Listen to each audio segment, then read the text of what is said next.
Bienvenidos todos, mi nombre es René Salgado y presido Empresomos, una empresa social sin fines de lucro dedicada a fortalecer el ecosistema emprendedor de Centroamérica mediante la diseminación de conocimiento práctico y relevante. Nuestro portal web, empresomos.org, pone a disposición de emprendedores actuales y potenciales, además de intraemprendedores, pequeñas empresas y empresas sociales, un espacio gratuito de aprendizaje emprendedor continuo y no formal.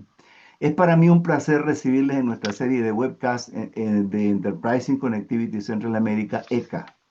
Entre los objetivos que más valoramos en ECA está el de fomentar sinergias y posibles colaboraciones entre quienes participan en estos espacios y sus respectivas instituciones. El diálogo de hoy nos invita a explorar una pregunta que se vuelve cada vez más relevante para personas e instituciones que apoyan la construcción y el fortalecimiento de ecosistemas emprendedores. ¿Qué son en realidad los espacios de innovación? Makerspaces, Fab Labs, laboratorios de innovación social, hackerspaces, y en qué se diferencian unos de otros. Esta pregunta está en el corazón de un estudio riguroso publicado bajo el título A Taxonomy of Innovation Spaces from the Innovation Network's Lens en el prestigioso Journal of Innovation and Entrepreneurship en el año 2024 y cuyas aportaciones sirven de base a este diálogo. A partir del análisis de una muestra de más de 100 espacios de innovación en todo el mundo, el estudio ofrece una taxonomía que será compartida y discutida en este webcast y que será de utilidad tanto desde un punto de vista teórico como práctico para los interesados en fortalecer estos entornos en la región centroamericana, como decía con anterioridad. Para este diálogo tenemos el privilegio de contar con voces de gran calidad. El doctor José Montes, profesor e investigador de la Universidad de Quebec, Trois-Rivières, Canadá, uno de los autores principales del estudio. La doctora Aglaya Batz, coautora del trabajo e investigadora de la Universidad del Rosario de Colombia. El doctor Jorge Vinicio Murillo Rojas, profesor e investigador del INCAE Business School en Costa Rica. El ingeniero Hugo Ayerdi de la Facultad de Ingeniería de la Universidad del Valle de Guatemala, el arquitecto Carlos Caco Valladares, fundador del Espacio de Innovación Poliédrica de El Salvador y uno de los líderes de la cultura maker de su país. Permítanme ahora comentarles brevemente la estructura de la sesión. Primero, cada participante se presentará y nos va a compartir brevemente sobre su trabajo. Luego José nos compartirá los hallazgos principales de su investigación y sus lecciones prácticas en aproximadamente 15 a 20 minutos. Y luego, bajo la moderación de la doctora Batz, el doctor Murillo junto con el ingeniero Ayerdi y el arquitecto Valladares entrarán en un diálogo dinámico tratando de aplicar las lecciones del trabajo que sirve de base a esta discusión al contexto centroamericano. Comencemos entonces. Me gustaría invitar a cada participante a tomar un momento para presentarse y compartir una palabra sobre o unas palabras sobre su trabajo. Empezamos contigo, José. Bueno, en primer lugar, René, muchísimas gracias por la invitación. Muchas gracias también a Glaya, Jorge, Carlos y Víctor por su tiempo y por acompañarnos en la mañana de hoy. Soy José Orlando Montes, soy profesor e investigador en la Universidad de Quebec en Trois-Rivières. Aquí enseño gestión de proyectos de implantación de tecnologías y análisis de rentabilidad, análisis económico y financiero en proyectos de ingeniería. Hace algunos años en la Universidad del Rosario, cuando estuve trabajando como investigador y profesor, estuve investigando en compañía con Aglaya y otros profesores sobre la gestión de la innovación tecnológica, emprendimiento transicional y sobre temas de informalidad. Fue ahí donde surgió esta investigación que les presentaremos en el día de hoy, sobre la cual estaremos discutiendo. Muchísimas gracias. Ujú. Aglaya. Vamos. Perfecto, René. Bueno, muchas gracias. Buenos días para todos también. Gracias por acompañarnos también a Carlos, a Víctor y a Jorge y a ti, René, por esta invitación. Yo soy Aglaya Batz, dirijo el Centro de Innovación de la Escuela de Administración de la Universidad del Rosario desde el 2020 hasta la actualidad. Y como bien lo menciona José, hemos tenido proyectos principalmente alrededor de entender la innovación en Latinoamérica, especialmente claramente con un foco en Colombia, y algunos proyectos que hacen parte de esto, como por ejemplo la informalidad, cómo se innova también en temas de informalidad, cómo se emprende, digamos, en estos espacios. ¿Cuáles son, digamos, los focos en los que nosotros nos hemos concentrado o nos estamos concentrando como centro de innovación en estos momentos? Entender muy bien el tema de emprendimiento desde el Global South, no solo esas, digamos, esos copy-paste que a veces hacemos en nuestras regiones, y también entender esos modelos de innovación dentro de las organizaciones, especialmente organizaciones pequeñas y medianas, y estamos transicionando hacia modelos de innovación dentro de universidades, que también es un foco interesante para analizar desde el Global South. Muy bien. Jorge Vinicio. Buenos días. Muchas gracias, René, por la invitación y a los participantes. Eh, Mi nombre es Jorge Vinicio Murillo, soy profesor de creación de nuevas empresas y emprendedurismo acá en CAE Business School en Costa Rica. Hice un doctorado en emprendimiento en ESADE Business School en Barcelona, España, y una maestría en la Universidad de Florida también en emprendimiento. Y he trabajado con INCAE por muchos años, ahora como profesor, pero inicialmente fui cofundador del centro de emprendimiento que tenemos acá, que ahora se transformó en la Cátedra de Emprendimiento de INCAE. Normalmente enseño cursos en temas de emprendimiento a los estudiantes de maestría, pero también hago investigación respecto al rol de las incubadoras, las aceleradoras de empresas, cuál es el rol que tienen en los emprendedores y cuál es el rol que tienen en las startups. Y también trabajo en temas de investigación en adquisición de recursos en las primeras etapas de los emprendimientos. Un gusto estar esta mañana por acá. Muy bien, muchas gracias. El arquitecto Carlos Valladares.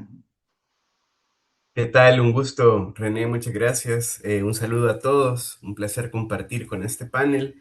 Yo soy arquitecto de profesión, pero también me he especializado en el tema de fabricación digital, específicamente prototipado rápido con impresión 3D, y desde hace más de 15 años formo parte de la red mundial de Fab Labs, que tiene sede, digamos, en un laboratorio en el MIT, en el Centro de Bits y Átomos del Media Lab, que lo dirige el profesor Neil Gershenfeld, y he venido ayudando, digamos, sobre todo a Latinoamérica. Pasamos, digamos, de 0 a 500 laboratorios más o menos en 15 años, y somos la red más grande de laboratorios en universidades, en corporativos, etcétera.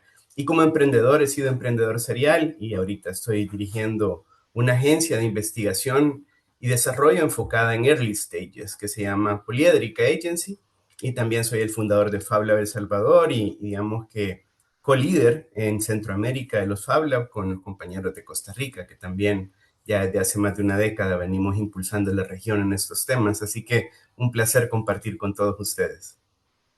Muchas gracias, Carlos. El ingeniero Ayerdi. Buen día, mucho gusto. Mi nombre es Víctor Hugo Ayerdi, soy decano de la Facultad de Ingeniería de la Universidad del Valle de Guatemala. He trabajado en Makerspaces, implementamos Makerspaces en cada uno de nuestros 3 campus hace 8 años en un proyecto que buscaba impulsar la innovación, la creatividad en la universidad. Uno de esos es el Makerspace más grande que hay en Guatemala, que es el Makerspace DIJAI. He trabajado también en proyectos relacionados con innovación, emprendimiento. Fui el director del proyecto Aspire, que fue un proyecto que trabajamos con el Instituto Tecnológico de Massachusetts, la Agencia Guatemalteca de Exportadores, con apoyo de USAID, y que nos ayudó mucho a fortalecer los procesos y sistemas de innovación y emprendimiento en la universidad. Mucho gusto. Muchas gracias, ingeniero Ayerdi. Eh, entonces le damos la palabra al doctor Montes para que dele nomás. ¿Necesita Bueno, compartir pantalla o no, no? no, Ok, no es necesario. Yo tengo unas ok, notas aquí, las iré compartiendo. ok. Probablemente sean menos de 15 minutos de introducción, pero ahí y las iré compartiendo. Entonces, de manera general, bueno, el paper se titula A Taxonomy of Innovation Spaces from the Innovation Network Lens, que es la teoría o el marco teórico que utilizamos para el desarrollo y para enmarcar los resultados de la investigación. De manera general, la innovación contemporánea depende cada vez más de procesos colaborativos entre múltiples organizaciones públicas y privadas, y también de actores, en lugar de iniciativas desarrolladas por una sola empresa o por una sola organización. Los espacios de innovación como los Makerspaces, Fab Labs, Hackerspaces, Social Innovation Labs, Innovation Centers, por ejemplo, han emergido de alguna manera para facilitar esta colaboración, ¿ok? Para facilitar el aprendizaje, el intercambio de conocimiento, el intercambio de ideas y de buenas prácticas también. A pesar de la creciente relevancia de este tipo de organizaciones, existe una limitada comprensión sobre las diferencias estructurales que existen entre ellas, diferencias estructurales y funcionales, ¿ok? Entre estos diferentes tipos de espacios. Esta investigación entonces busca responder a la pregunta, ¿cómo pueden clasificarse a través de una taxonomía los espacios de innovación según el tipo de redes de innovación que constituyen? Esa es la pregunta central que nosotros intentamos responder. Entonces, el objetivo principal del estudio es desarrollar una taxonomía que permita clasificar estos espacios desde la perspectiva de las redes de innovación, de la teoría de redes de innovación. Entonces, para ello lo que se utiliza es un análisis de contenido web, posteriormente un análisis de dominio sobre 111 espacios de innovación que se identificaron a nivel global. Como les mencioné inicialmente, desde el punto de vista teórico, utilizamos conceptos y literatura asociada a la innovación colaborativa. La innovación colaborativa integra diferentes actores internos y externos para facilitar el intercambio de conocimiento, de experiencias y de capacidades innovadoras. También utilizamos la teoría de las redes de innovación, Innovation Networks. Este tipo de redes permiten compartir riesgos, acceder a nuevos conocimientos y acelerar también el desarrollo de soluciones que pueden ser en algunos casos escalables y también soluciones innovadoras. Em, los espacios de innovación de manera general pueden analizarse desde diferentes perspectivas, a veces desde el diseño mismo del espacio, si es virtual o es físico, desde el tipo de generación de conocimiento, del tipo de colaboración. Este estudio nuevamente utiliza la teoría de red de innovación para comprender estos espacios y cómo estos espacios estructuran el conocimiento y estructuran ese tipo de colaboraciones. ¿Ok? De manera general, las redes de conocimiento que generan estos espacios, o estos espacios fueron clasificados según tres tipos, en tres categorías, según la temporalidad, y aquí la temporalidad puede ser formal o informal, según la base de conocimiento también. Este tipo de base de conocimiento puede ser por un lado analítica y del otro lado sintética, y finalmente según el desempeño o el rendimiento de la red, ya sea una red de exploración o una red de explotación. ¿Ok? Según la temporalidad, la red formal, por ejemplo, está basada en contratos a largo plazo, unas alianzas bien establecidas, escritas, estratégicas. La temporalidad informal son acuerdos informales a corto plazo, estructuración de proyectos muy específicos. Con respecto a la base de conocimiento, esta base de conocimiento nuevamente puede ser analítica o puede ser sintética. La analítica está basada en el conocimiento científico y la sintética basada en la aplicación, ¿sí? En las aplicaciones de ingeniería. ¿Ok? Y el desempeño de la red, por un lado, de exploración y por el otro lado, de explotación. En la exploración, básicamente nos enfocamos en explorar nuevas ideas, nuevas prácticas, nuevos mecanismos para hacer las cosas. Y en la explotación nos enfocamos en el escalamiento de las innovaciones como tal, ¿ok? Y la implementación de innovaciones.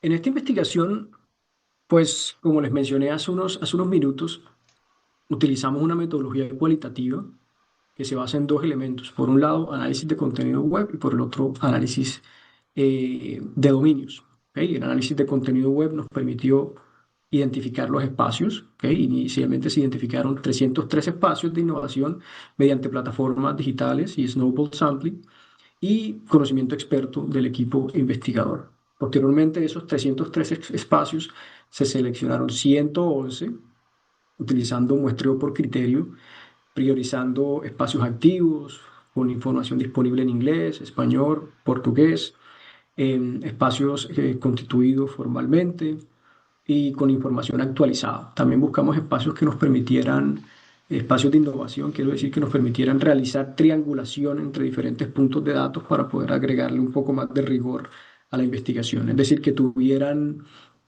cuentas de LinkedIn activas, para poder validar la información que estaba en las páginas web, y la información sobre esos espacios que se encontraba en YouTube, por ejemplo. Se identificaron el proceso de recolección de información, nuevamente se hizo principalmente online. Ahí recolectamos información sobre las actividades que desarrollan este tipo de espacios de innovación, las competencias que tienen para desarrollar las actividades, los socios o los partners con los cuales estos espacios desarrollan actividades, los servicios que ofrecen, los recursos que tienen, la misión y la propuesta de valor que le ofrecen a los clientes, qué es lo que buscan solucionar.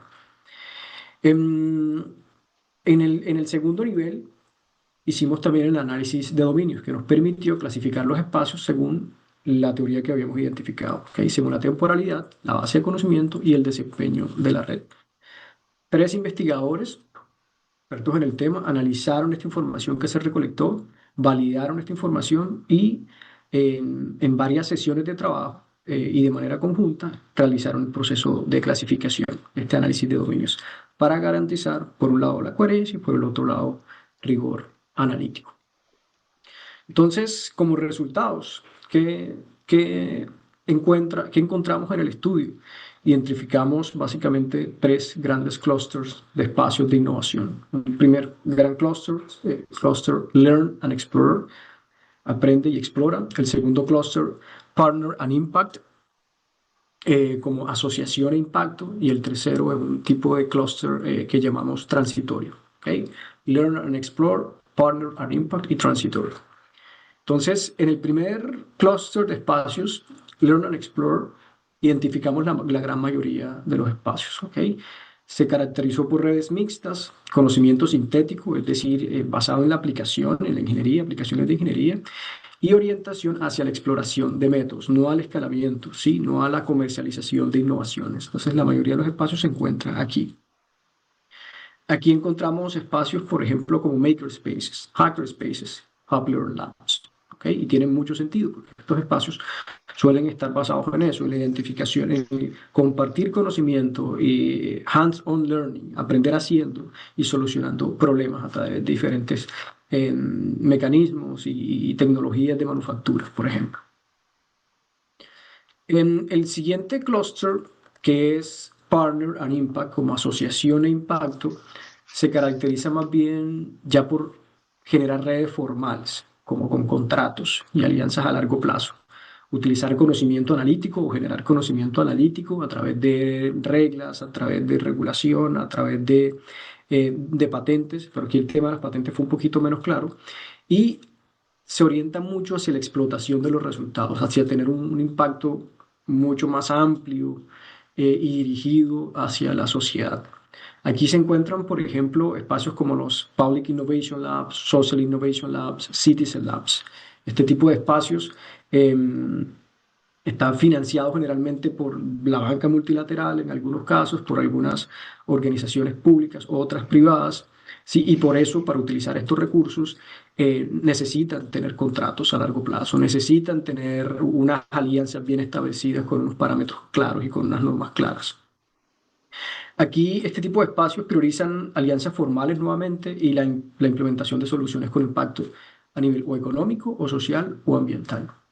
Y generan conocimiento codificado a través de políticas, de regulaciones y de programas de intervención social. O sea, les dan unos recursos, hacen y generan un proceso de ideación sobre cómo solucionar unos problemas puntuales, implementan esas soluciones y posteriormente miden el impacto de estas soluciones en las comunidades en las que intervienen o en las poblaciones en las que intervienen.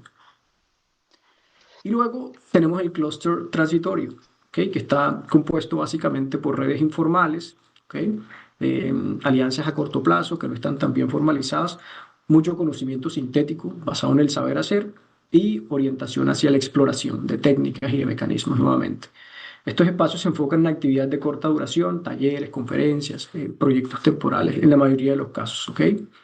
Más de la mitad de los espacios estudiados mostraron orientación a redes de exploración basadas en la creatividad y en la experimentación. ¿Okay?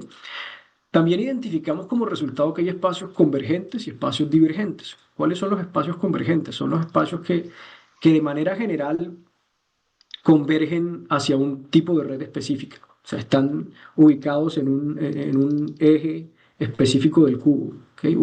Nosotros en el marco de la investigación diseñamos un cubo en el cual categorizamos estos espacios según los tres ejes que les mencioné. ¿Ok? Y los espacios convergentes suelen estar ubicados en un punto específico de ese cubo o suelen aglutinarse en un punto particular de ese cubo. Los espacios divergentes suelen estar dispersos en el cubo, ¿Qué quiere decir? Que son espacios que todavía no tienen una propuesta de valor, como no hay un consenso sobre la propuesta de valor de este tipo de espacios, ¿ok? Y que son espacios que siguen siendo muy evolutivos. Sí, la naturaleza de estos espacios es seguir evolucionando hasta asentarse en una propuesta de valor mucho más clara en el futuro, pero que todavía no está supremamente clara. ¿Ok? Estos son básicamente los resultados que les quería compartir. Yo creo que más adelante, en el marco de la discusión que tendremos y de las preguntas y respuestas, podremos ya ahondar un poquito más sobre otros elementos asociados a los resultados y a las implicaciones prácticas, teóricas y de política. Muchas gracias. Muchas gracias, el doctor Montes. Bueno, vamos a dejar a que la profesora Glaya tome la batuta y adelante para coordinar el diálogo. Muchas gracias, Aglaya. Gracias, René. Bueno, devolvámonos entonces un poquito y empecemos con las motivaciones y desengranemos un poquito más por qué el modelo, digamos, o digamos la teoría de redes de innovación fue importante para el estudio y cómo decidimos que ese lente, digamos, en cierta forma era el apropiado para revisar los espacios de innovación. Entonces, uno de los proyectos que nosotros tuvimos en el Centro de Innovación fue el proyecto Analizar la informalidad desde diferentes aspectos y uno de ellos también era cómo emprenden dentro de la informalidad. Si bien es cierto, hay emprendimientos por necesidad, la informalidad en nuestra región también está presente en pequeñas y medianas empresas y también hace parte de cómo generamos en cierta forma estos espacios de convergencia donde se puede aprender de ciertas dinámicas, tanto emprendimientos por necesidad como emprendimientos por oportunidad y cómo, digamos, en cierta forma nosotros podemos fomentar el emprendimiento desde diferentes perspectivas. Eso por un lado. Pero por el otro también uno de los encargos que teníamos en el proyecto era generar un laboratorio social. ¿Sí? Para observar precisamente estos fenómenos y si tenía en cierta forma digamos que si un laboratorio, un social lab o un citizens lab, o cuál sería, digamos, en cierta forma el mejor tipo de laboratorio para observar este tipo de fenómenos. Eso fue lo que nos motivó a nosotros a decir, bueno, queremos entender cuál es el espacio más propicio. Y no había en esos momentos en la literatura una taxonomía de estos espacios. Cuando empezamos a ver nuestra universidad aquí en el Rosario, desde el 2020 hasta el 2022 tuvo unas inversiones muy grandes en espacios de innovación, inspirados por el MIT, inspirados por la Red de Israel, por South Korea, por Stanford. Entonces estuvimos visitando diferentes espacios también desde las universidades, digamos, y se hizo una inversión muy grande donde nosotros creamos el modelo UR-STEAM. Y apalancado, digamos, en ese modelo UR-STEAM o un STEAM Lab, ¿cómo podría ser el mejor mecanismo? Entonces, esa es, digamos, en cierta forma la motivación. ¿Cuál es el mejor espacio para estudiar fenómenos sociales en Latinoamérica, por ejemplo? Y cuando llegamos empezamos a ver que habían una diversidad de espacios. Entonces dijimos, bueno, ¿cuál es el marco lógico sobre el cual analicemos todos estos espacios? Y usualmente lo que uno encontraba en la literatura era revisar que la mayoría de las comparaciones eran por las características físicas, por ejemplo, entonces si eran espacios físicos o espacios virtuales, por ejemplo, por el tipo de outputs que cada uno de los espacios tenía. Pero cuando analizamos la transversalidad, había un eje que sí se encuentra en todos los espacios, desde makerspaces, hackerspaces, fab labs, y nómbrelos como usted quiera, porque hay 11 diferentes tipos de espacios que encontramos en la literatura, y es la colaboración. Entonces dijimos, apliquemos el lente de Innovation Networks, porque la colaboración implica al menos dos agentes intercambiando conocimiento, o haciendo unas transferencias de conocimiento. Y ahí empieza, digamos, en cierta forma la teoría de redes de innovación o de Innovation Networks. Entonces, como bien lo aclara José, digamos, hay tres ejes dentro de esa teoría que son importantes. Uno, la temporalidad.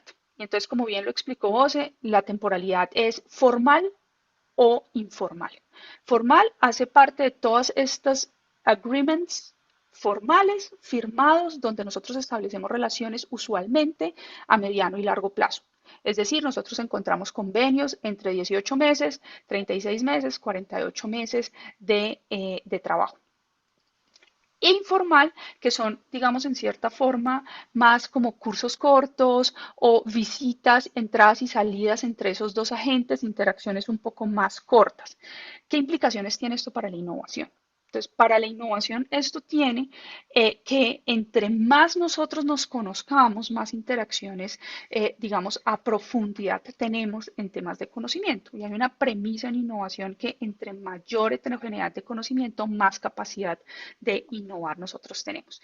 Y por el otro lado, las que son un poco más informales permiten generar un poco más esa creatividad a corto plazo y de ahí, digamos, en cierta forma de esta teoría en innovación también surgen todas estas metodologías un poco más agile y de repetición, ¿sí?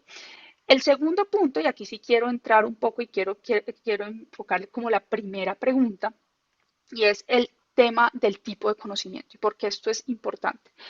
Hay diferentes formas de clasificar el conocimiento, pero una de ellas, digamos, dentro de la teoría de redes de innovación es la planteada por Liu en el 2013 y habla sobre esta divergencia entre conocimiento analítico y conocimiento sintético, que como bien lo explicaba José, pues el analítico es un poco más basado en esa generación de conocimiento un poco más científico, de ampliar, digamos, esa frontera de conocimiento, y el sintético es más de aplicar lo que está dentro de un contexto mucho más determinado y es lo que se conoce un poquito más como eso, engineered based knowledge, ¿no? Entonces nosotros aplicamos lo que sabemos, pero generalmente no se desarrolla nuevo conocimiento.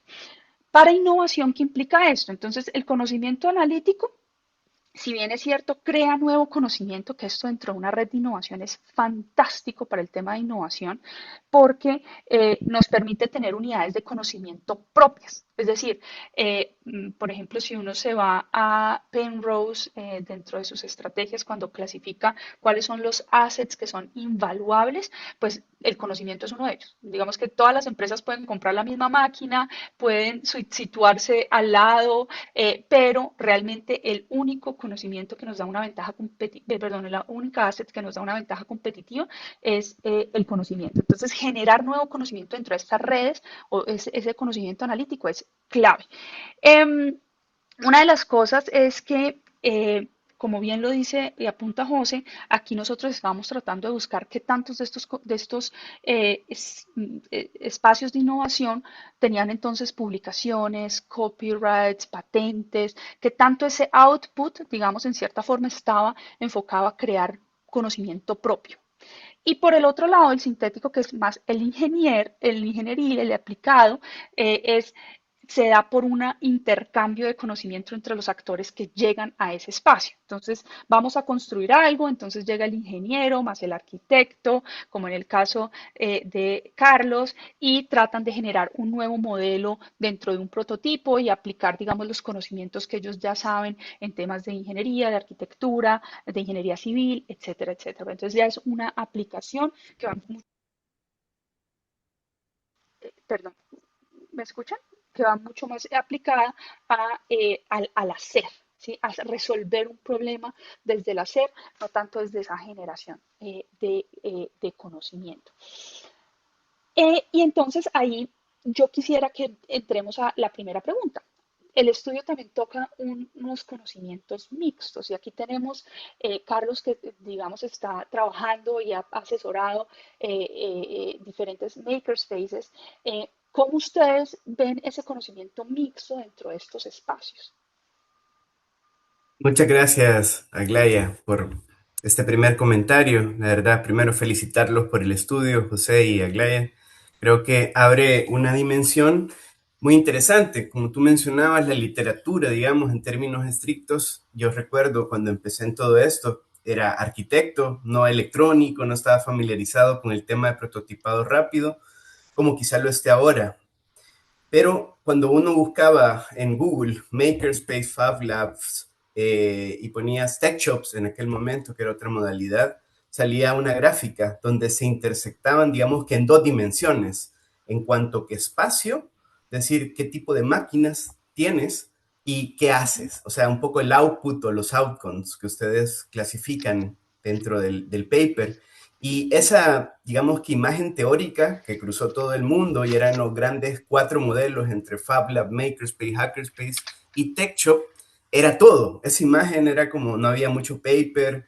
En la red de FabLabs acostumbramos pues en la conferencia mundial a hacer un call de papers todos los años que lo dirige Peter Troxler, otras personas de Alto University. Entonces hay una comunidad científica siempre haciendo papers ahora.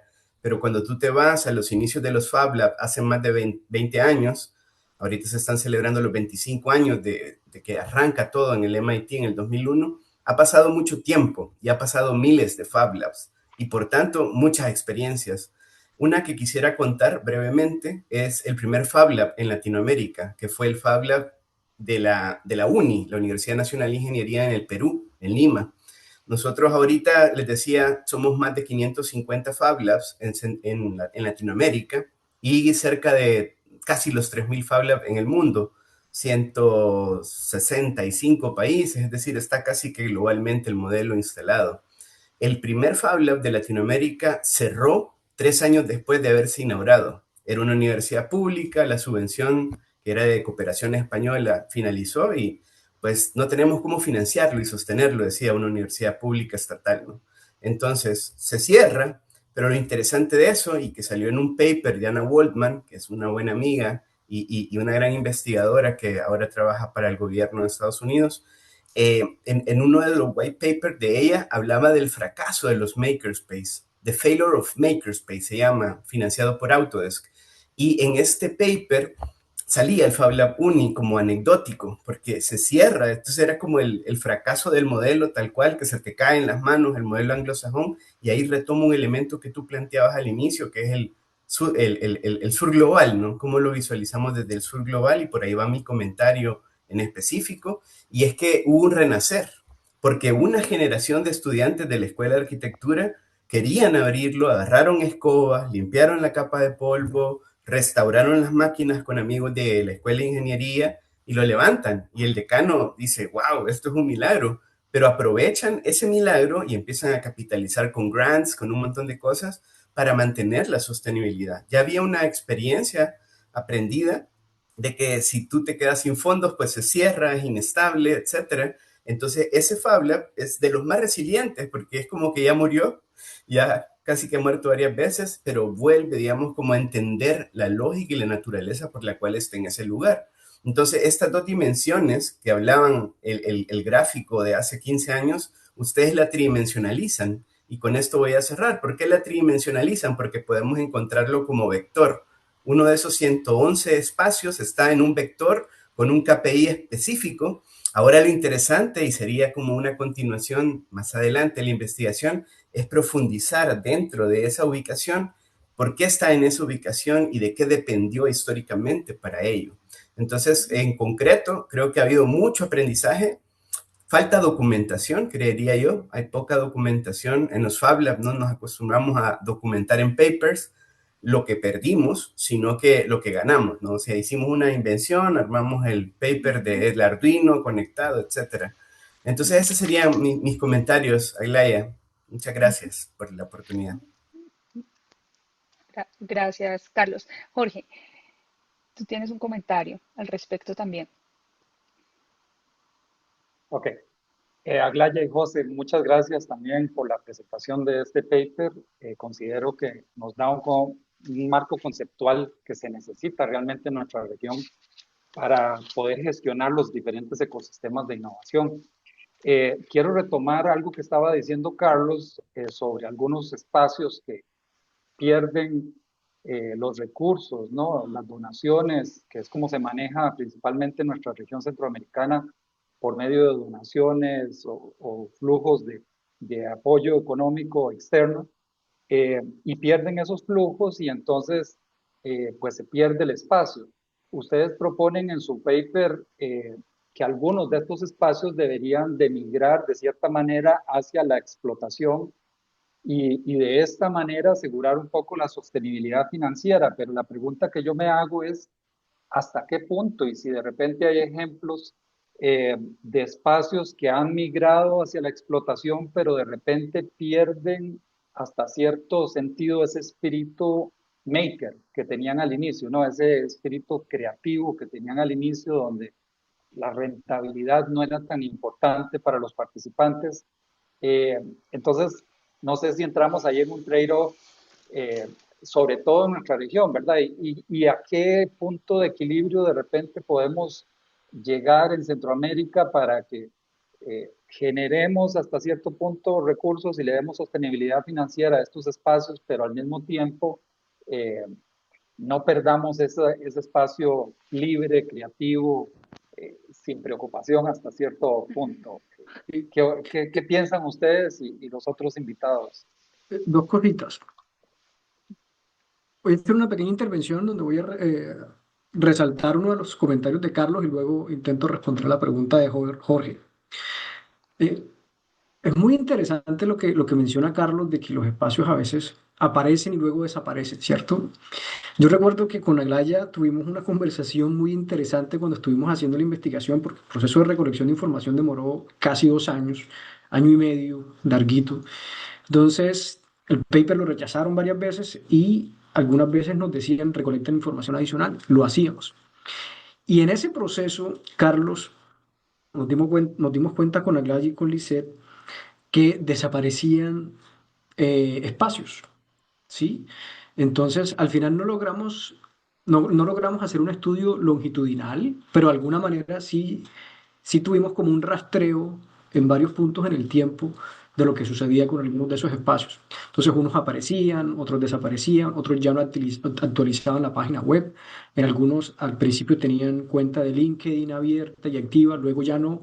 Eso nos daba un indicio a nosotros de la naturaleza a veces efímera de este tipo de espacios, ¿sí? Y nos dimos cuenta también en algunos casos, porque a veces cuando cierran el espacio aparece el comentario, qué fue lo que pasó con el espacio, ¿sí? Como una pequeña carta a los usuarios. Y uno de los temas importantes era la financiación. Sí, no había financiación, el modelo a veces no funcionaba, el tema de las suscripciones a veces no funcionaba, no habían suficientes suscriptores, los consumibles de las impresoras 3D a veces eran muy costosos, ¿sí? Eh, algunos software de diseño eran muy costosos para algunos de estos espacios, entonces eso hacía que al final el espacio cerrara sus puertas. También nos damos cuenta de que algunos cerraban en un momento específico e ingresaban nuevamente. En la tercera iteración, por ejemplo, el paper nos dábamos cuenta cuando actualizábamos el documento en Excel que volvía otra vez el espacio al ruedo. Entonces eso es como para alinearme un poco con lo que menciona Carlos, de la naturaleza evolutiva, de nace y renace, como el Fénix, ¿no? De los espacios de innovación, principalmente los maker spaces, hacker spaces y Fab Labs. Eso es el primer comentario. Y el segundo elemento que mencionaba Jorge, sí, es como una especie de paradoja que a veces sucede. El ethos de los espacios de innovación es un ethos de do it yourself, ¿sí? A veces el tipo de personas que utilizan estos espacios y que los promueven es una demografía de algunas personas, no todas, como de rebeldía en algunos casos, de rechazo al sistema también, lo notamos, ¿sí? Sobre todo algunos hackerspaces y la naturaleza misma de cómo se originó, los primeros en Alemania hackerspaces, quiero decir fue eso. Vamos a independizarnos de este sistema, de estas grandes industrias y creemos este movimiento open source, sí. Eh, para producir nuestras propias cosas y poderlas arreglar y que tengan una vida útil un poco más amplia. Entonces, para responder a la pregunta, hay que ser muy cuidadosos en mantener ese balance entre generar ingresos y no perder el objetivo esencial, no desenfocarse de la misión. Eso es fundamental, ¿sí? Porque si nos enfocamos demasiado en la generación de ingresos para algunos tipos de espacios, no para todos, entonces nos diluimos, porque algunos de estos espacios no nacen para generar ingresos, simplemente nacen para identificar algunas soluciones, para compartir conocimiento. El tema es que necesitas ingresos para sobrevivir. ¿Sí? Es diferente a una empresa que nace para generar ingresos. ¿Sí? Tienes que vender, producir y para eso está hecha. Algunos de estos espacios no nacen para eso. Nacen para compartir conocimientos, solucionar problemas en algunos casos. Pero nuevamente, tienes que generar ingresos porque si no los generas, entonces terminas cerrando las puertas. Eso es uno de los elementos que nosotros identificamos también. Para otros tipos de espacios, pues si tienen un modelo que les facilita por la naturaleza del tipo de espacio, cómo fueron constituidos, los partners que tienen, les facilita recibir grants del gobierno. Y ahí nos vamos, por ejemplo, a los Social Innovation Labs, a los Public Innovation Labs, por ejemplo. Ese tipo de espacios nacen a veces de unos bancos específicos o de unas ONG específicas que los están financiando y subsisten en la medida en la que estas organizaciones subsistan y les vaya bien y en la medida en que algunos problemas sociales, económicos o políticos de una comunidad específica sean latentes y les permite intervenir y solucionar esos problemas. José, es muy interesante porque una de las discusiones también que tuvimos cuando estábamos haciendo esto, y perdona, Víctor, quiero aclarar también, responder un poco a esa pregunta que hacía Jorge, cómo saltar de esa exploración a la explotación, porque de todas formas hay que financiarlo de alguna forma, ¿sí? Y entonces vemos que muchos de estos realmente surgen en instituciones universitarias, porque digamos que hay una eh, digamos, una infraestructura ya dada, que no hay que mantenerla o no hay que pagar por esa infraestructura adicionalmente, porque ya está dada, digamos, dentro de ese objetivo de enseñanza. Pero sí hay unos particulares que surgen y cada vez más. Por ejemplo, el año pasado estuve en Leipzig y uno ve en cada cuadra alrededor del centro, pues ya hay un hackerspace, ya hay un Fab Lab, ya digamos que la gente misma y también desde el gobierno han incentivado la creación de estos espacios simplemente para fomentar creatividad. Pero donde quería ir era un poco, volvamos al proceso de innovación y cómo definimos innovación, porque estamos enmarcando todos estos espacios como espacios de innovación. ¿Son realmente espacios de innovación? La innovación, por definición, implica entrar al mercado y generar un retorno. O sea, la diferencia entre la innovación y la invención como tal, la invención es, listo, yo me invento algo, entonces un hackerspace viene y como nos mencionaba aquí Carlos, generamos un nuevo Arduino o con Arduinos trabajamos en un nuevo esquema, en una nueva placa electrónica para hacer X cosa. Perfecto, resolvimos un problema puntual.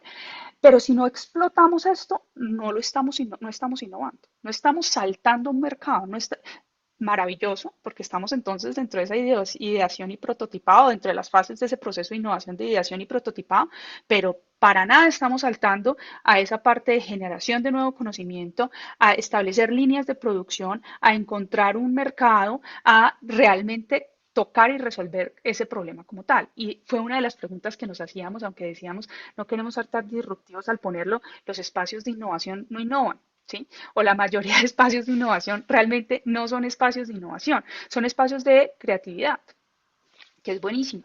Y creo que mucho de este movimiento precisamente por eso nace dentro de las universidades, dentro de esa parte de transferencia como tal de conocimiento. Y por eso ese eje como tal de desempeño de estructura de red que lo clasifica entre exploración y explotación es súper interesante, porque cómo saltar de esa exploración, de ese generar creatividad dentro de esos estudiantes o dentro de esos agentes participantes del espacio de innovación a esa parte de explotación que ya implica un tema un poco más formal. Es como ponerle, yo siempre digo, al arquitecto o al artista a llenar hojas de cálculo y hacer un análisis financiero, ¿sí? Es matar completamente la creatividad y yo creo que esa existencia de esa diversidad de espacios es interesante, pero ¿cómo lo concatenamos? Entonces, no sé, Víctor, tenías la mano levantada sobre este espacio, tú eres el decano de la Escuela de Ingeniería, ¿cómo lo ven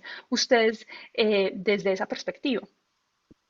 Sí, la realidad de lo que nosotros investigamos y conocimos cuando abrimos estos makerspaces, teníamos claro que no son autosostenibles. Yo no he encontrado un makerspace que sea autosostenible y pues generalmente hay una institución allí que respalda, que claro, siempre hay opciones de buscar grants, algunos ingresos por algunas actividades. Pero es muy difícil llegar a un punto en que uno de estos espacios pueda ser totalmente sostenible. Y en el caso de las universidades como nosotros, esa sostenibilidad viene del ecosistema que ofrecemos a nuestros estudiantes. Es decir, el makerspace es clave en el ecosistema. Nosotros buscamos impulsar la innovación, el emprendimiento. Entonces, el makerspace es algo fundamental para lograr eso. Y claro, ese makerspace también es una buena ventaja que le ofrecemos a nuestros estudiantes en la universidad y que nos permite atraer más estudiantes. Entonces, al final, la sostenibilidad viene desde el punto de vista de que es algo clave para que nuestra universidad pues, pueda ofrecer el modelo educativo que busca para nuestros estudiantes. Entonces, al final, el Makerspace cumple con su fin, con la naturaleza para la cual fue creado y claro, pues siempre está el reto de cómo hacer eso de forma eficiente, minimizar el impacto financiero, pero no descuidar la parte fundamental. Y claro, si nos pusiéramos, por ejemplo, qué sé yo, a hacer productos para venderlos, para conseguir fondos y para anunciar, etcétera, el tiempo que invertiríamos en eso es el tiempo que queremos dedicar a formar a nuestros estudiantes. Entonces, se vuelve un poco contradictorio, porque sí, lo puedo volver más sostenible, pero a costa de sacrificar el fin para el cual fue creado. Entonces, eso que mencionaban creo que es muy importante. Y de hecho, una de las cosas que del paper menciona que para mí es realmente dentro de todo este panorama, ni siquiera es la taxonomía, sino darnos cuenta que existen algunos espacios que terminan siendo convergentes o divergentes. Entonces, en esa convergencia, por ejemplo, los makerspaces o los hackerspaces, cuando uno los analiza, tienen, valga la redundancia, una convergencia alta. La mayoría tienen, digamos, unos objetivos muy claros. Hay otros que son mucho más divergentes, como por ejemplo los STEAM Labs. ¿Sí? Ellos se van adaptando y un STEAM Lab, por ejemplo, dentro de una escuela de medicina es completamente diferente a lo que un STEAM Lab dentro de la escuela de arquitectura o incluso como nosotros lo trabajamos dentro de la escuela de administración. No sé, dentro de esa, Carlos, tú mencionabas al principio más de 500 espacios en la región. ¿Cómo es cuáles son esas traits, esas características de la convergencia dentro de estos espacios? Buenísimo. Quizás antes de responder a la pregunta tenía un comentario. Creo que la trazabilidad, digamos, cuando ya son centenas de unidades, tenés como mucha anécdota, mucha lección aprendida.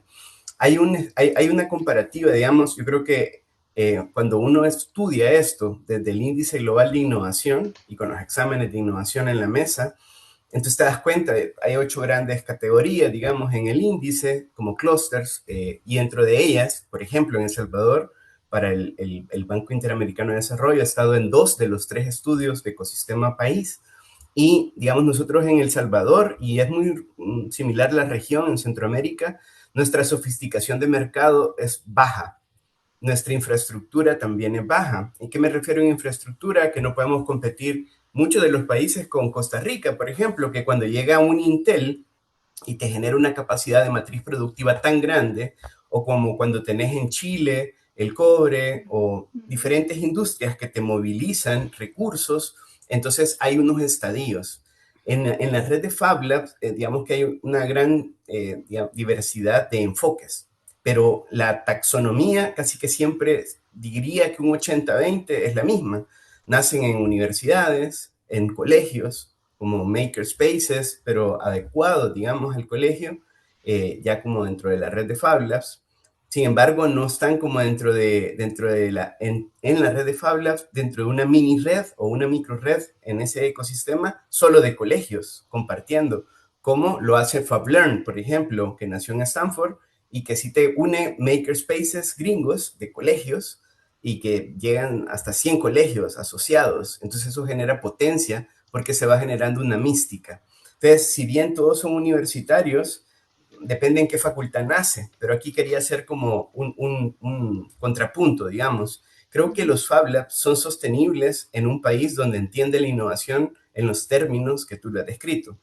Si yo voy a hacer innovación y obviamente va a entrar a mercado, pues yo voy a crear un pipeline, voy a crear un ciclo de investigación y desarrollo que en Medellín, por ejemplo, en algunas universidades ya lo modelan a nivel de framework. Hay como unos outputs claros de ciertas políticas públicas, pero es por la naturaleza del ecosistema paisa, digamos, ¿verdad? Que hay empresas públicas muy fuertes que financian, digamos, conocimiento, generación de investigación hasta que pasa a la pastilla y ya está en la farmacia, digamos, y hay alguien que está explotando. Esta teoría del modelo de negocio, digamos, o de la ontología de los modelos de negocio, que es la tesis doctoral de Alexander Osterwalder, cuando vos venís en exploración hacia explotación, digamos, mercantil de una idea, hay que financiar. Entonces hay una parte, y esto lo aprendí en Chile, en la Universidad Católica, montan el Anacleto Angelucci, que era en honor al fundador de la universidad, al mayor donante,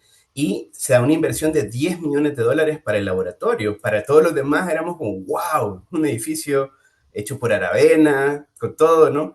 Entonces tú ibas subiendo el ascensor y veías el Biolab, el Fab Lab en el cuarto nivel, un coworking súper grande con los mejores emprendedores de ese sector. Entonces ahí se va generando un ecosistema donde van a salir decenas de patentes por año. Y eso te da un outcome en outputs de innovación, pero es porque está diseñado de esa manera. Yo le pregunté, ¿en cuánto tiempo van a ser sostenibles? Y me dijo, estamos preocupados. Solamente nos ha dado el directorio 10 años para ser sostenible. Todos los demás es como nosotros tenemos a veces 2 años. Dos. Si tenés suerte, pero si no tenés Sí. suerte, tenés un año para sobrevivir o no. Y él tenía 10 y estaba preocupadísimo en ser sostenible en el 2030. Entonces, el grado de madurez que tenga tu ecosistema de innovación se va a ver reflejado también en cómo van naciendo y madurando los Fab Labs, creo yo, en el caso concreto, que es lo que más conozco. Ujú.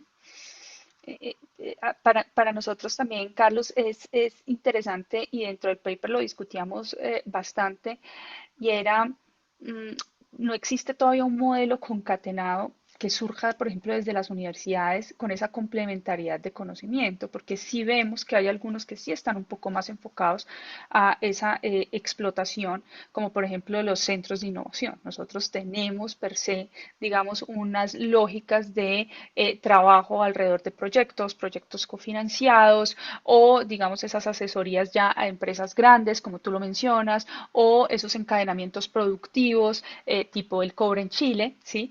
Donde sí hay unas investigaciones pues que terminan siendo o se terminan pareciendo como en este outsource de un departamento de investigación y desarrollo un poco más grande para un sector puntual, ¿sí? Yo me doctoré en Alemania. Y trabajábamos muchísimo, por ejemplo, con la industria automotriz o con empresas como Siemens. Y cuando uno ve, por ejemplo, lo que invierten nomás en un departamento de investigación en Siemens Alemania, ni siquiera pues en Siemens Global, pues estamos hablando de millones y millones de euros al año.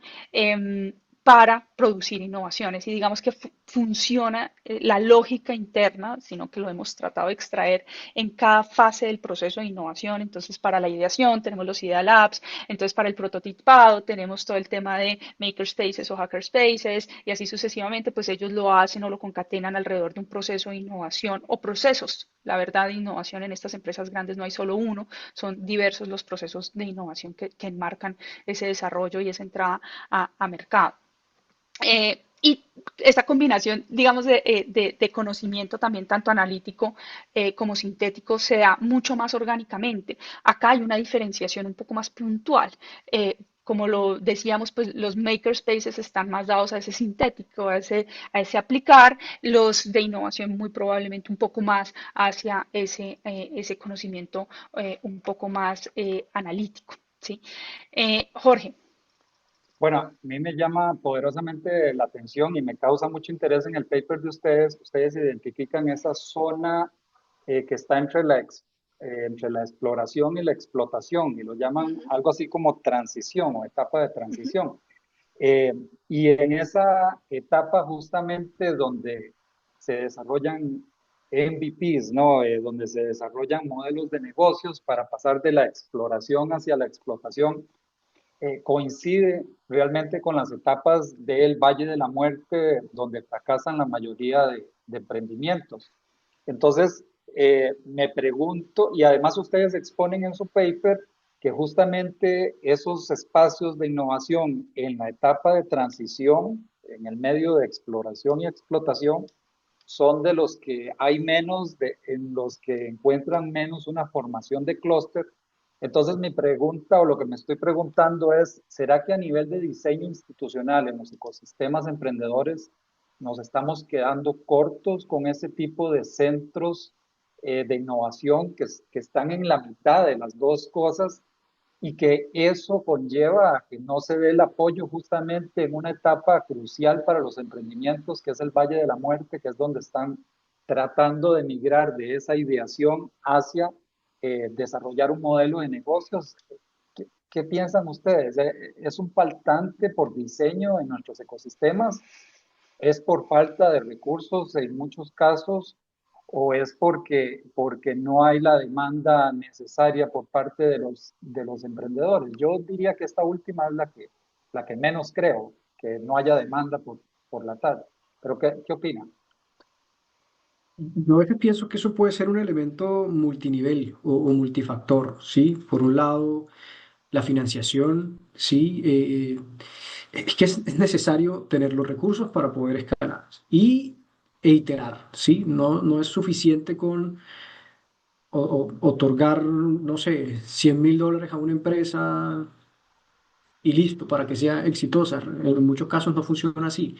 En Silicon Valley, por ejemplo, en Israel también, por ejemplo, en Singapur, que lo visité hace un año, por ejemplo, en Corea del Sur también, eh, financian y si te equivocas te vuelven a financiar. Y si te equivocas te vuelven a financiar. O sea, no es infinito, claro, no es infinito ese ciclo de seguirte financiando tu fracaso. Y no es financiar el fracaso, es estar mucho más cerca del éxito. Pero esos son países que tienen los recursos, tienen la política y tienen la mano dura para hacerlo también. En nuestros países a veces no funciona de esa manera.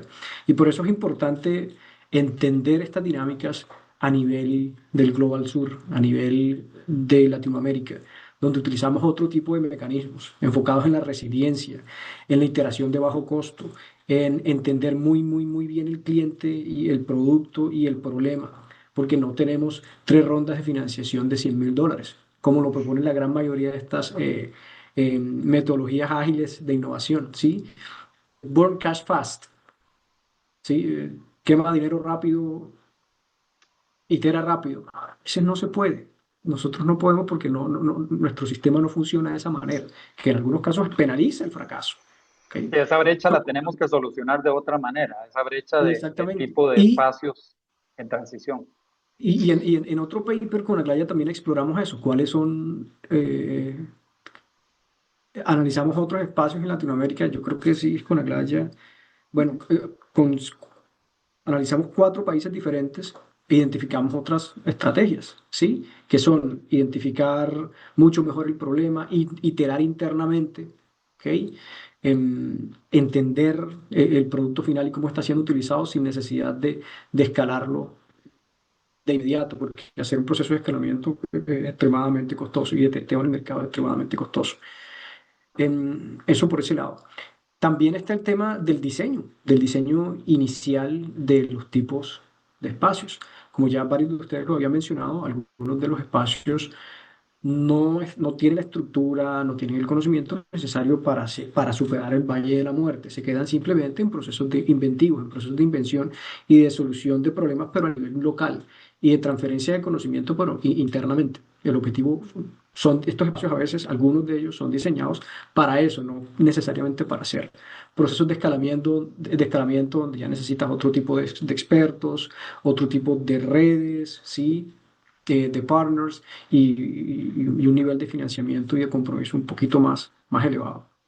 Hace poco, por ejemplo, en una misión en Brasil estuvimos revisando el modelo brasilero en Florianópolis, en el sur, y nos dimos cuenta que de los espacios más exitosos, un espacio básicamente utilizan impresión 3D metálica, ¿sí?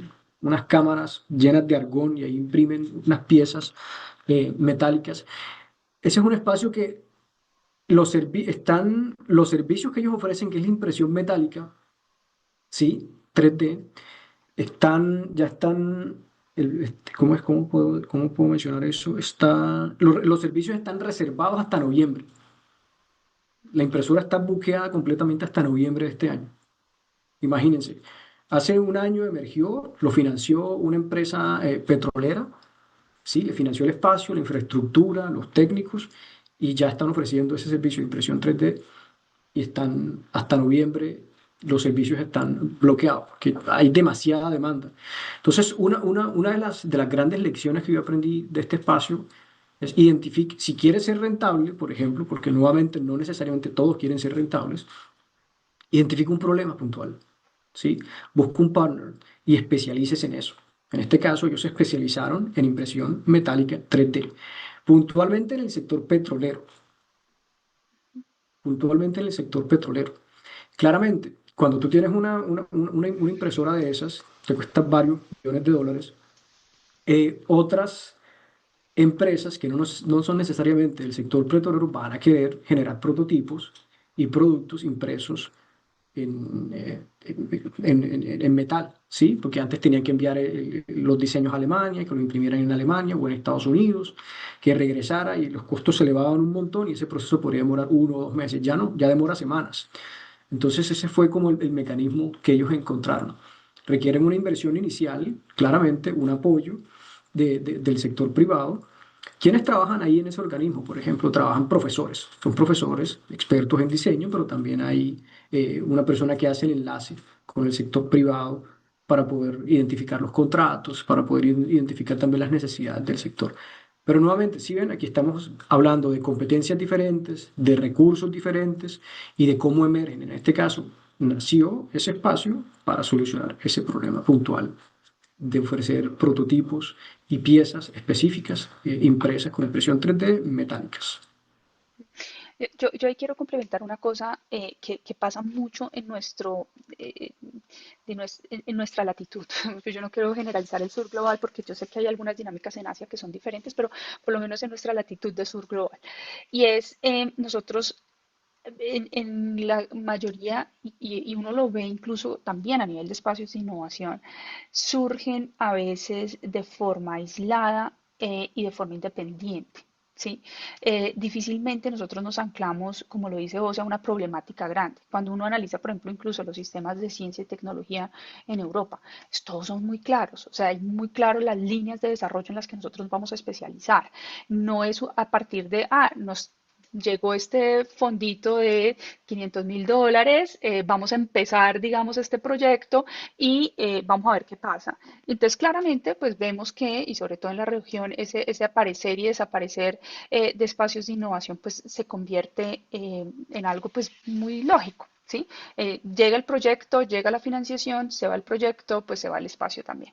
Em, y aquí no es rocket science, porque esto ya lo dijo Ford hace mucho tiempo, pues tenemos que especializarnos. Y yo creo que sí tenemos que encontrar como esa cadena que nos especialice en las diferentes fases del proceso de innovación. Ahora, lo más sexy, incluso desde las escuelas de negocios, y ustedes me corregirán, es claramente la parte de ideación y prototipado. Pero el valle de la muerte viene cuando nos toca realmente definir realmente el costo de producto y cuando queremos hacer ese primer bache de escalar el producto. Ahí la mayoría se queda. Entonces, generar el producto, hacerle el super, hiper, mega empaque, hacer el benchmarking de mercado, todo esto es sexy. Esto es creación, esto es creatividad.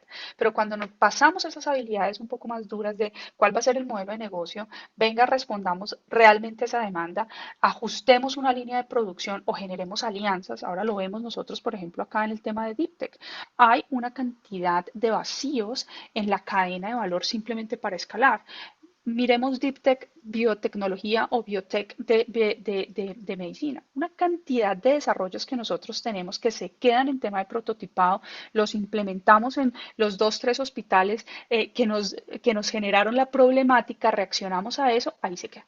En una patente, en una publicación, maravilloso, porque esos son los indicadores desde las universidades, pero no hay ese salto a oiga, venga, involucremos una empresa manufacturera que nos ayude a escalar esto dentro de la universidad. No hay ni siquiera esa visión. Y como lo decimos, digamos, en nuestra región al menos, muchos de estos centros o de estos espacios de innovación surgen dentro de universidades. Y ahí nosotros nos estamos quedando un poco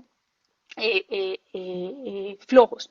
Lo mismo en el tema de spin-offs, ¿sí? Nosotros no hemos creado spin-offs que apalanquen o que nos generen, digamos, en cierta forma el ecosistema o nos complementen el ecosistema. Y lo vemos en diferentes cosas. Por ejemplo, con el sector agritech, no sé, ustedes muy probablemente Costa Rica es muy fuerte también en agritech, pero por ejemplo, en estudio de plagas, en validación de estudios, estudios clínicos, no tenemos centros especializados y usualmente nosotros tendemos a lo que dice vos. Antes la pieza de aluminio iba hasta Alemania, pues acá también. Acá si queremos escalar un producto electrónico, pues nos toca mandarlo a China a escalarlo. Y entonces que nos produzca el millón de unidades que necesitamos o los 100.000 unidades que necesitamos, porque no hay esa concatenación de perdón, de conectarnos en el marco de todo el proceso de innovación.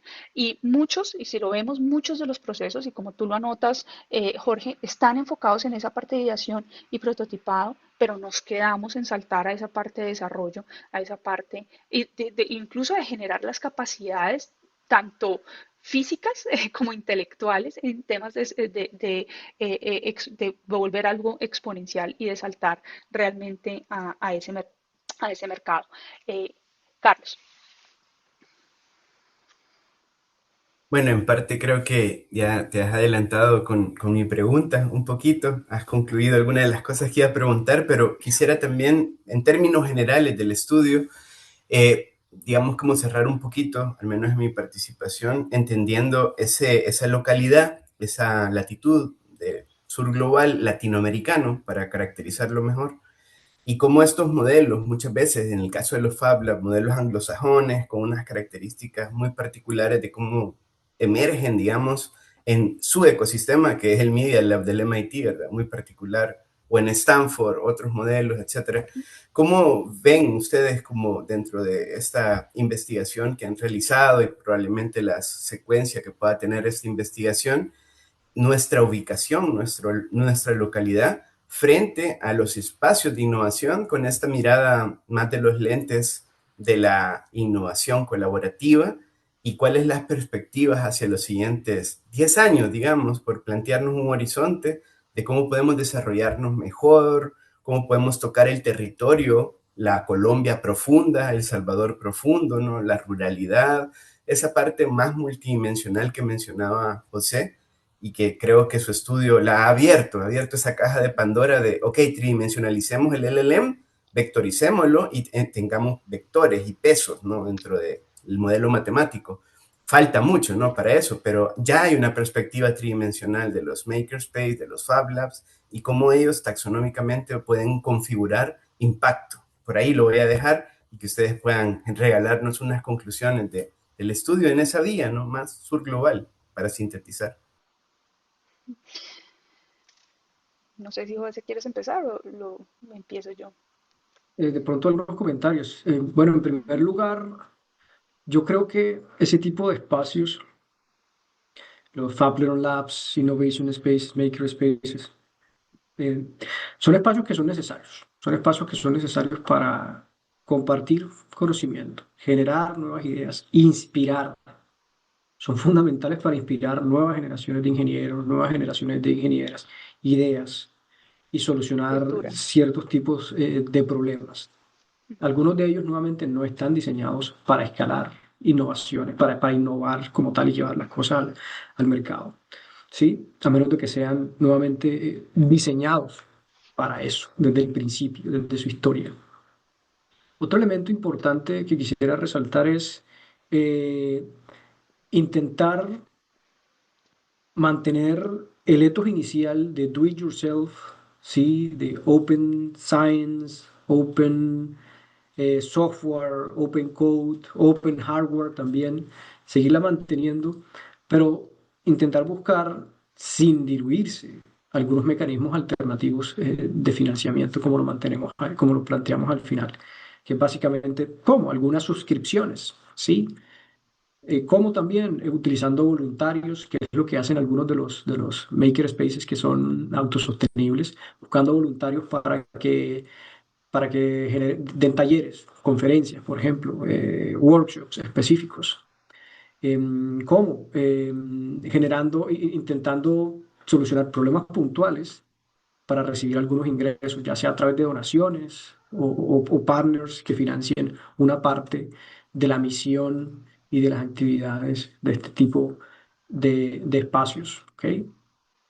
Y otro elemento importante, yo creo que sería un elemento final, en anclarse y especializarse de acuerdo a las necesidades puntuales de una región o de un ecosistema o de una industria de manera general. Porque si todos empiezan a ofrecer lo mismo, ¿sí?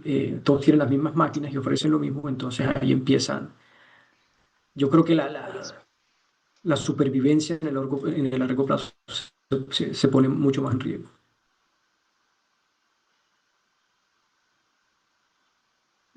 Yo ahí quiero mencionar algo complementario y es el estudio fue publicado en el 2024 y nosotros empezamos a hacer recolección de información en el 2022 de estos espacios.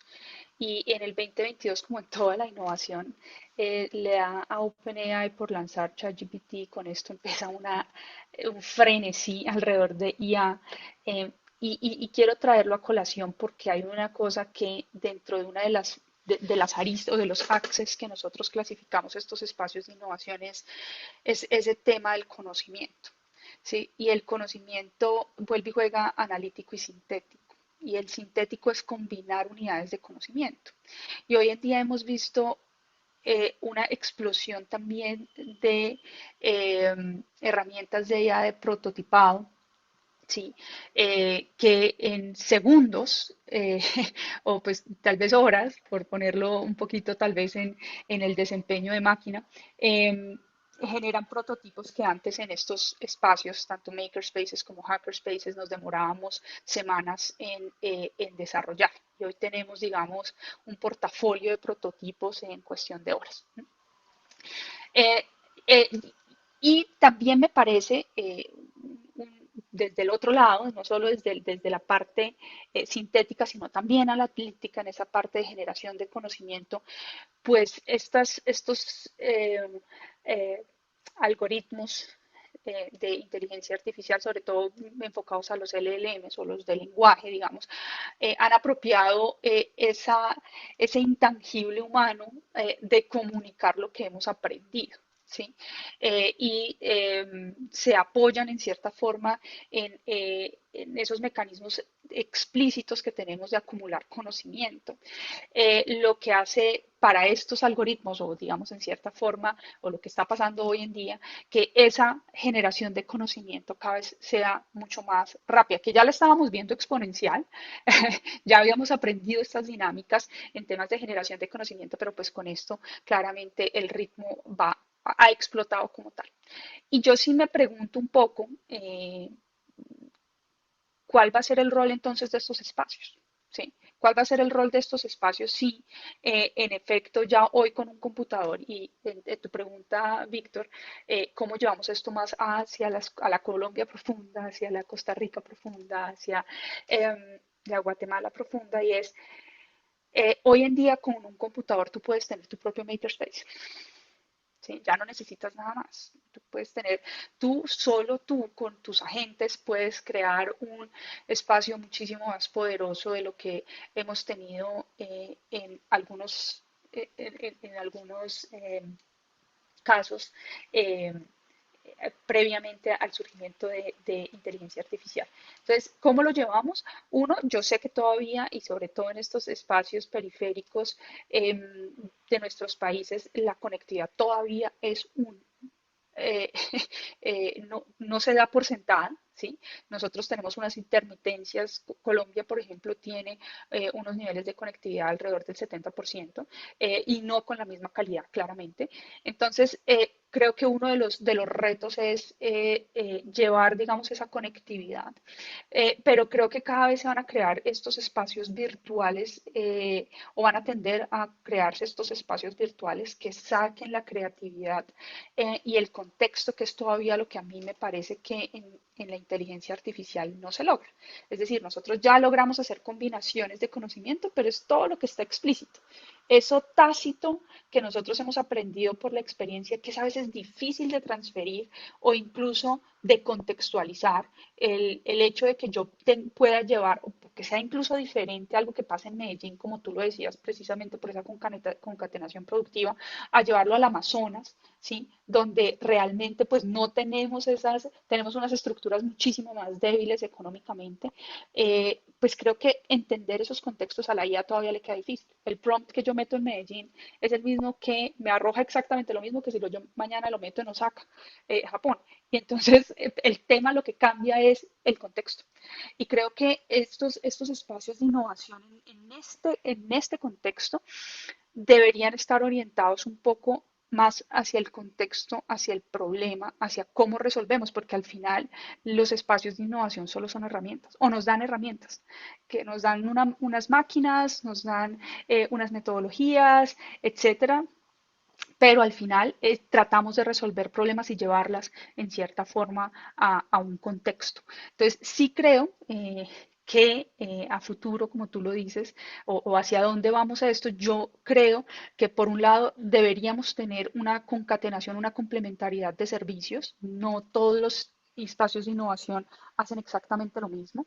Entonces sí me parece importante identificar cómo armamos el puzzle completo, el rompecabezas completo a lo largo de esos conocimientos. Y segundo, volcarnos un poco más a entender las realidades y los contextos, evitar un poco más esos copy-paste porque esos prompts ya son en cierta forma genéricos, pero cómo saltamos de eso genérico a entender el contexto y la problemática puntual, creo que va a ser uno de los valores hacia los que tienen que migrar naturalmente estos espacios de innovación.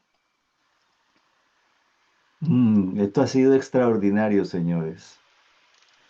Extraordinario. No solo, estoy seguro que como yo, que he aprendido un verdadero montón de este diálogo, nuestra audiencia va a quedar muy enriquecida definitivamente con sus aportaciones.